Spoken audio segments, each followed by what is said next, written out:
Bienvenue une fois de plus sur notre chaîne d'information en temps réel Africa News. Nous vous remercions d'être de plus en plus nombreux à nous suivre. Si vous êtes nouveau, abonnez-vous aussi et activez la cloche de notification pour ne plus manquer nos prochaines publications. On commence. L'ambassade des États-Unis d'Amérique au Mali a condamné ce vendredi les attaques contre les forces armées maliennes, FAMA. Mali, les États-Unis condamnent les attaques contre l'armée. Les États-Unis condamnent dans les termes les plus forts les multiples attaques armées contre les forces armées maliennes, FAMA, au cours des 2 derniers jours, selon un communiqué.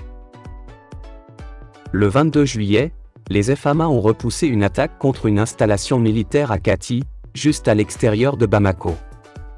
Le 21 juillet, des attaques terroristes coordonnées ont eu lieu ou ont été tentées contre des cibles à Douanza, Koro, Ti, Bafo, Ségou et Kolokani. Des organisations extrémistes violentes continuent de cibler les FAMA afin de déstabiliser davantage l'État malien. Les États-Unis dénoncent de telles actions et continuent à travailler avec nos partenaires maliens de toutes les manières possibles pour restaurer la paix et la stabilité pour le peuple malien. Un bilan de l'armée malienne fait état de 7 terroristes neutralisés, 8 assaillants arrêtés et un soldat malien tué. Le commandant de la force Barkhane, le général Laurent Michon, a animé un point de presse ce jeudi 21 juillet 2022 à Ouagadougou dans le cadre de la fin de sa mission dans le Sahel. La suite après cette publicité.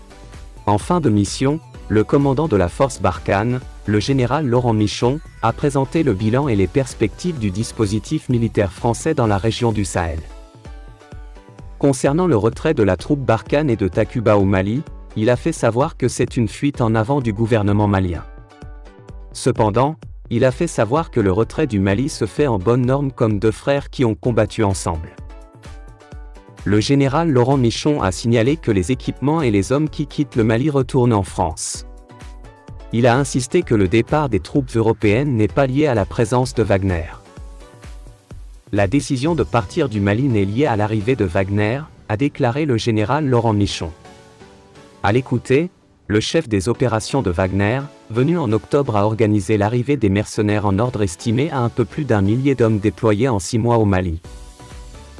En plus, le commandant de la force Barkhane a relevé que les combattants de Wagner sont, sans foi ni loi, avec une prédation économique attestée. Le code minier au Mali a changé. Et désormais après la première dose gratuite et la deuxième dose offerte par le dealer, il se trouve que des dispositions ont été prises pour l'exploitation de 3 sites d'or par Wagner. Ça s'appelle la prédation sonnante et trébuchante. Je crois que ni les Européens, ni Barkhane ne font payer quoi que ce soit dans l'action militaire française à Bamako. Notre intérêt, c'est la stabilité du Sahel, a-t-il signifié. Également, il a déclaré que la désinformation est un vrai savoir de Wagner. Ils sont très forts dans la désinformation. Barkhane arme les terroristes, Barkhane assassine-elle.